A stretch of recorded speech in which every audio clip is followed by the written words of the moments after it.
नमस्कार, मी पंजाब डका. जुलै 8 ऑगस्ट पर्यंत तुम्ही काय करा, ऊसाला खत घेऊन टाकून घ्या, शेतीचे कामं करून घ्या.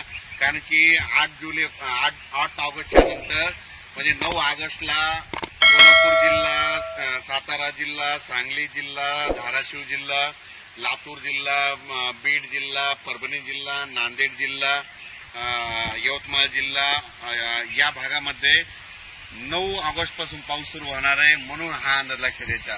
आणि योगायोगाने कोल्हापूरमध्ये या ठिकाणी शेतकरी मेळावा आलोय. त्या कारखान्यावर शेतकरी मेळावा म्हणून या सर्वप्रथम कोल्हापूरवाल्याला सांगू इच्छितो, तुम्ही 8 ऑगस्ट पर्यंत शेतीचे कामं करून घ्या. 9 ऑगस्ट पासून तुमच्या दक्षिण महाराष्ट्राकडून म्हणजे कोल्हापूरकडून पावसाला सुरुवात होणार आहे. तयार होऊन तुरळक ठिकाणी पाऊस पडेल. म्हणजे ही अंदाज लक्षात येतात. पण तुम्हाला एक सांगतो की विदर्भ, विदर्भ मराठवाड्यातल्या शेतकऱ्यांनी काय करायचं, पूर्व विदर्भ, पश्चिम विदर्भ, तुम्ही काय करा, शेतीचे कामं 8 ऑगस्ट पर्यंत शेतीचे कामं करून घ्या, फवारण्या करून घ्या. सोयाबीनला देखील फवारण्या करा, कापसाला देखील खत घालून घ्या. त्याच्यानंतर ज्या ठिकाणी सोयाबीनमध्ये पाणी साचलं तिथं सुपर फॉस्फेट टाका, कारण की तिथलं पाणी आटून जातं. कापसामध्ये पाणी साचलं असलं तर तिथं देखील सुपर फॉस्फेट टाका, तिथलं आटून जातं. आणि तुमचे कापस ओंबळत असेल तर काय करा, त्या कापसाच्या बुडाला पाय द्या.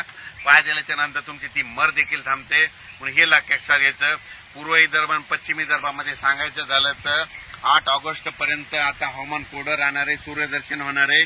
9 ऑगस्ट पासून परत पावसाला सुरुवात होणार आहे. आणि विदर्भामध्ये पूर्व आणि पश्चिम विदर्भामध्ये 10 ऑगस्ट ते 14 ऑगस्ट दरम्यान पश्चिम विदर्भ आणि पूर्व विदर्भामध्ये पाऊस सुरू होणार आहे. म्हणून हा अंदाज लक्षात घ्यायचा. आणि मराठवाड्यामध्ये सांगायचं झालं तर परभणी जिल्हा, लातूर जिल्हा, बीड जिल्हा, धाराशिव जिल्हा, नांदेड जिल्हा, हिंगोली जिल्हा या भागामध्ये 9 ऑगस्टला वरुण राजाचं आगमन होणार आहे. म्हणून तुम्ही काय करा, 8 ऑगस्ट पर्यंत शेती